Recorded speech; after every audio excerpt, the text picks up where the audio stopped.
بسم الله الرحمن الرحيم. الحمد لله والصلاة والسلام على رسول الله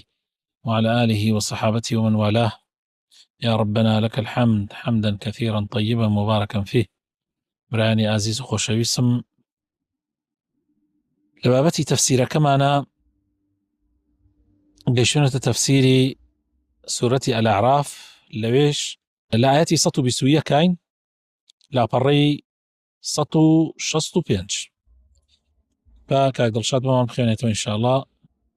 آيات وتفسير يكين. أعوذ بالله من الشيطان الرجيم. قالوا آمنا برب العالمين. أما قوتي ساحرة كان بو كفرعون كوي كردنوا لبروي موسى ببزينن خواهي پروردگار لوتيانيش كان والسحر كان بوچل بويوا اوانش كزانيان أمي موسى سحر نية يكسر تسليم بون وتيان إيمان من هنا بپروردگاري جهانيان رب موسى وهارون. پروردگاري همو جهان پروردگاري موسى وهارون. قال فرعون آمنتم به قبل أن آذن لكم إن هذا لمكر مكرتموه في المدينة لتخرجوا منها أهلها فسوف تعلمون. فرعون طبعا موقفك بو فرعون ودا سودايركي زور زحمت بو اوان شيان كر وشي درجو. انقلب السحر على الساحر بويا يكسر فرعون لفشيمانية لفشوكايا فرعون متي آمنتم به قبل أن آذن لكم أو إيمانتان هنا بموسى بيشوي من إذنتان بدم ورخصتان بدم يعني دائما طاغوتكان أو دا لخويان باين وآذان الإيمان هنا نش أبي إجازة أواني لا سر به. آمنتم به قبل أن آذن لكم إيمانتان هنا بيشوي من إجازتان بدم إن هذا كوابو أما أودرخا توسيك سبحان الله نالم بشوكاوي يعني إنسان كبشوكي واشتكاني ليه تيكلا به إن هذا لمكر مكرتموه هاي سبحان الله في المدينة لتخرج منها أهلها أما بيلانيك فيليك وداتان راشتوا لقل موسى وهارون توسيرك موسى وهارون لكوي أمان لكوي يعني بو يعني شو كإيشكا أو أن دقر سلسلي نازانت شيء بلام سبحان الله دائما قصي كاربدست وقصي دسلادار درويش بي درويكي شاغداريش بي خلق لبر مصلحتي خويا لترسى قناعتي فيك. إن هذا لمكر مكرتموه في المدينة لتخرجوا منها أهلها أما مكريك أما فيليك أما بيلانيك وداتان رشتوا لقل موسى وهارون في المدينة لناو شعرك يعني لما بس يويك لم ولاتي إما فيليك داتان رشتوا بو أوي دصلات لبنما علي فرعون بسين النوا وإما در بدر كان وأخوتان ببن بكار بدسي مولات يكسر اتيامي انقلابي فيها كردن وبردوامي شمو طاغوتان لهمو دنيا هرواية هركاتي السحر كان بوشل بيتوا أنا بنبر هيز وهرشا كردن وبواها ولدن خويان زالكن فسوف تعلمون أبين نشيك. لأقطعن أيديكم وأرجلكم من خلاف ثم لأصلبنكم أجمعين. أبي دستو قاشتان ببرموا بعقسوا دستي راسو بيي شبتان ببرموا من خلاف ثم لأصلبنكم أتان كما بندي زمانه داتانا كتما قيدار خرماكانا في جذوع النخل. وطبعا لا آيتي ترى لشوني ترى لأصلبنكم أجمعين عرها متان لخاشدم داتانا كتما تان كما بند تان كما عبرات. قالوا إنا إلى ربنا منقلبون. إيمان كالرقي داكو تالنا ودلا حسابك سناك سبحان الله لە بەیانیەوە هەر ئەمانە بوون دڵخۆش بوون بە پاداشتی فرعون ئائین لەنا لە ئەجرن ئین كنا نحن الغالبین داوای ئەجر و پاداشتیانەکرد لە فرعون کلکەلەقەیانەکرد ماساویانەکرد بۆ فرعون هەر ئەوانن سبحان الله و ئێستا کاتێ ئیمان چوە ناو دڵیانەوە بە فرعون ئەڵێن قالوا إنا إلى ربنا لمنقلبون لە ئاەتی ترا فەرمێ لا ضەیر ئێمە هیچ بێباکین لەوەی کە تو چی ئەەکەی بیکە بڕۆ هەرچیت لە دەستێ بیکە ئێمە ئەگەڕێنەوە بۆ لای خوای پەروەردگارمان هیچ خەم ناخۆین سبحان الله توسێ ئیمان کە ڕەگی داکوتا تەواوی تر وما تنقم منا إلا أن آمنا بآيات ربنا لما جاءتنا ربنا أفرغ علينا صبرا وتوفنا مسلمين تۆ تەنها ڕقوقینەی ئەوەت لە ئێمە هەیە کەوا ئێمە ئیمانمان هێنا بە ئاەتەکانی خوا بە بەڵگە و نیشانەکانی خوای پەروەردگار کاتێ بۆمان هات هەتەنها تۆڵەی ئەومان لێەکەیتەوە چیت لە دەستێ بڕۆ بیکە ئێمە حەساب بۆ دەسڵات و توانای تۆ ناکەین ربنا پەروەردگار ئێمە داوا لە تۆەکەین ئەفریغ عەلەینا سەبرا ئارامی خۆتمان بەسەرادا ببەرێنە یا ڕەبی لەلایەن خۆتەوە ئارامیمان پێ ببەخشە وتەوەفەنا مسلمین و بە ئیمانداری و مسلمانێتی بمان برێنە سبحان الله خوانێک لا کردەوە وقال الملأ من قوم فرعون أتذر موسى وقومه ليفسدوا في الأرض ويذرك وآلهتك قال سنقتل أبناءهم ونستحيي نساءهم وإنا فوقهم قاهرون ظاهر وا دەرەکەوێت کە فرعون کوشتیانی ئەوانیش یەک کەسیان پەشیمان نەبوونەوە هەمووی لە خاچدان لە سوقاچی بڕینەوە دوای ئەوە ئەمجا قال الملأ من قوم فرعون ئەمجا سبحان الله فیتنەکان ئەوانەی کە ئەو مەشاکلیان بۆ فرعون دروست کرد ئەوان بوون وتیان بنێرە دوای ساحرەکانەوە بێت دەرسی پێشوو خوێندمان ئەوان بوو داوای ئەویانە کرد کەوا با ساحر بێنەوە با موسا و هارون ببەزێنە ئێستا دوای ئەو فەشەلە دوای ئەو حاڵەتەی کە بەسەریانە هات ئێستا ئەڵێن چی هەر ئەو مەلەئەن لە قەومی فرعون ئەڵێن ئەتەذەڕ موسى وقومه ليفسدوا في الأرض ويذرك وآلهتك آية موسى ئێڵی خۆی و قەومەکەی خەریکی ئاژاوەگێڕی و خەریکی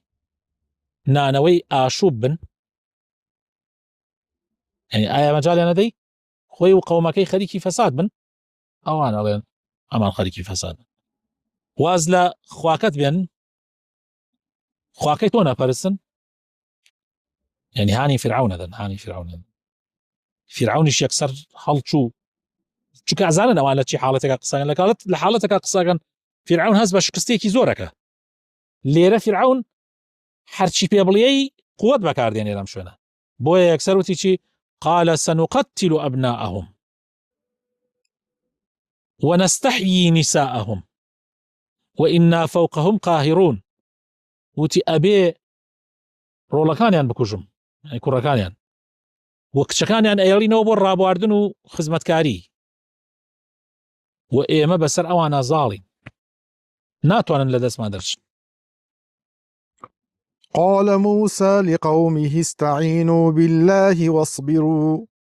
إن الأرض لله يورثها من يشاء من عباده والعاقبة للمتقين موساش عليه السلام فرمووی بە قەومەکەی فەرمووی خەومەکەم داوای یارمەتی لە خوای پەروەردگار بکەن و سەبر بگرن و ئارام بگرن پشت بە ئارامی ببەستن بەڕاستی زەوی هی خوایە زەوی مڵکی خوایە ئەیدا بە هەر کەسێک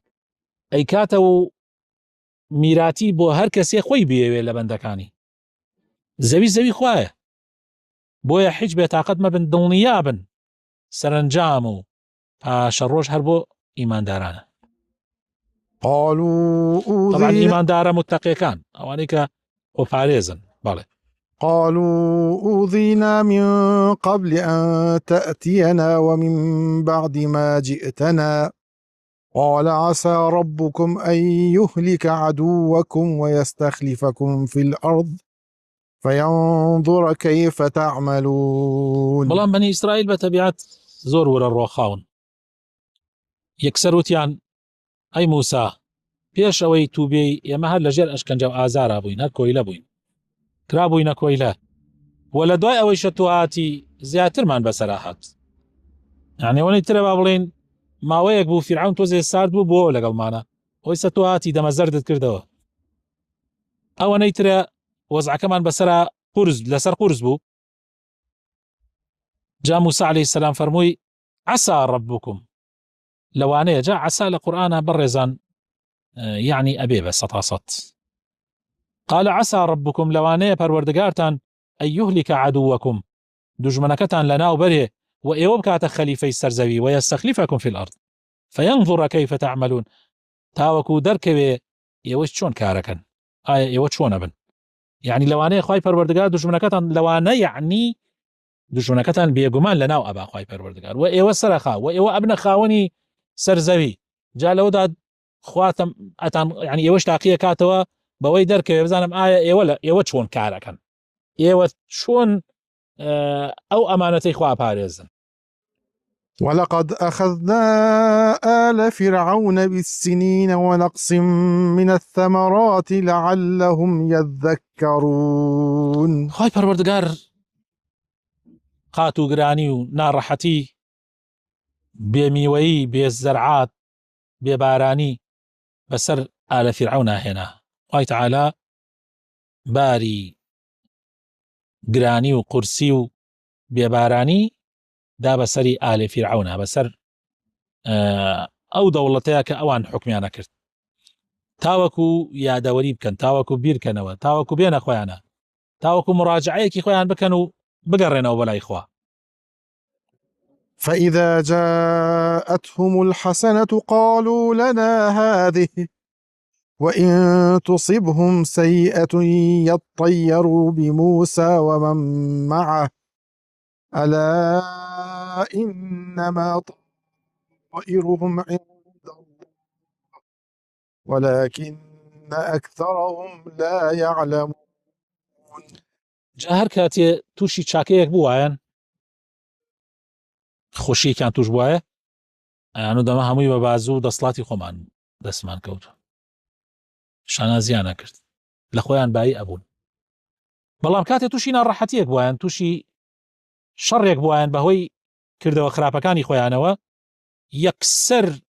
شومیانە کرد بە موسا و مسلمانان ئەم گشتی ئەمە بەهۆی ئێوەوە توشمانە بوو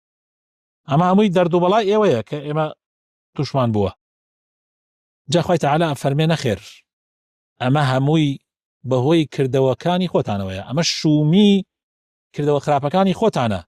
کە خوای پەروەردگار ئاوا بەڵاتان بەسەرا ئەهێنێ. بەڵام زۆربەی خەڵکی ئەمە نازانن زۆربەی خەڵکی نازانێت کە کردەوەکەی خۆیەتی ئەبێتە مای بەدەبەختی نەک خوا پەنامان بدا ئیمانداران و پێغەمبەرانی خوا. وقالوا مهما تأتنا به من آية لتسحرنا بها فما نحن لك بمؤمنين. لێرە بڕیاریاندا وقالوا بڕیاریاندا وتیان ئەی موسا هەرچەندێک نیشانەمان بۆ بێنی هەرچەندێک شتمان پیشان دەی بۆ ئەوەی سحرمان لێ بکەی یعنی ئەمانەی کە تۆ یەکەی هەمووی سحرە هەرچەندێکمان لەمانە پێ پیشان دەی ئێمە هەر ئیمانت پێ نایەنین. ئەوە دڵنیا ببە تەمین ببە کە ئێمە ئیمان نایەنین هەرچی بکە ئێمە ئیمان نایەنین. فأرسلنا عليهم الطوفان والجراد والقمل والضفادع والدم آيات مفصلات فاستكبروا وكانوا قوما مجرمين. جا خوای پەروەردگار تاقی کردنەوە ئەوان نەیانۆ دێمە ئیمان نایەنین هەرچمان پێ پیشان دێ خوای تعالی بەم هەموو ئاەت و معجیزە تاقی کردنەوە خوای تعالی بە تۆفان تاقیکردنەوە بە لافاو کەوا ماڵ و سەروەت و سامانیانی هەمووی کاول کرد، خانوەکانیانی هەمووی قەسر و کۆشک و تەلاریانی هەمووی کاول کرد. خوای تعالی تاقیکردنەوە بە کولە، دەغڵ و دان و زەرعاتیانی هەمووی لە ناو برد. خوای تعالی تاقیکردنەوە بە ئەسپێ، هەندێک ئەڵێن بە کرمێک کەوا هەرچی میوەهاتیان بوو، هەرچی زەرعاتیان بوو، هیچی نەئەمە هەمووی ئەو خەساریە کرد، نەیەڵا پێ بگات. هەندێکیش لە زانایان ئەڵێن قومەل هەر سپێ و کێچ و تری نەیەڵا خەویلیان حرام کردبوو. هەروەها خوای تعالی تاقیکردنەوە بە قورباقە، بە بۆق. سبحان الله، ئیتر قورباقەش بۆق ژیانی لیان تاڵ کرد، ژیانی لەبەر چاویان قێزەون کرد. دەستیان برد بۆ خواردن بۆقێک خۆی هەڵداوە ناوی، دەستیان برد بۆ خواردنەوە بۆقی خۆی، تر ژیانیان تاڵ بوو، زۆر ناخۆش. و هەروەها بە خوێن. طبعا لە مەسەلەی خوێنەکە هەندێک لە زانایان ئەڵێن یعنی تووشی خوێنبەربوون بوون، خوێنی لوتیان بەرە بوو. هەنێک ئەڵێن تووشی نەخۆشی خوێن بوون لە جەستەیانە، هەنێک ئەڵێن ئاوی نیل پاک بوو بۆ خوێن، هەنێک ئەڵێن لە زانایان ئەڵێن هەرچی ئاویان بوو گشتی خوێن بوو. دەیفەرموو تۆ هەرچی ئاوت هەبێ گشتی بێتە خوێن، ینی چی بکەی، ینی چی ژیانێکت ببێ. طبعا ئەمانە هەمووی ئايات و معجزاتی ڕوون و ئاشکرا بوو بۆیان کە خوای تعالی بە ئاشکرا بۆیانی ئەنارد. هەمووی بەیەکەوە نا، یەک لە دوای یەک، بەڵام ئەوان هەر تەکەبوریان کرد و قەومێکی مجرم و تاوانبار و بێ ئیمان بوون بەڕاستی. ولما وقع عليهم الرجس قالوا يا موسى ادع لنا ربك بما عهد عندك لئن كشفت عنا الرجس لنؤمنن لك ولنرسلن معك بني إسرائيل. ولما وقع عليهم الرجس كاتك توشي هر بلايك أبون لم بلايانك باسمان كرد هاواري أنا كرد موسى سبحان الله هلوان نبون سلام الله هاتشي بلا إيمان نايري هر شتێک لەمانەیان تووشە بوو یەکسەر پەنایانە بەردەبەر موسا فریامان کەوە. ئەو خوای تۆ کە عەهد و پەیمان لەگەڵ تۆوا کردووە بەو عەهد و پەیمانە ئێمەش ئیمانە تێرین، بەس ئەمەمان لەسەر لاوە. کاتێک لەسەریان لا ئەبرا سبحان الله ئەڕۆیشتنەوە سەر تایمەکەی جارانە. ئیستا لێرە وعدی تەواو ئەدەن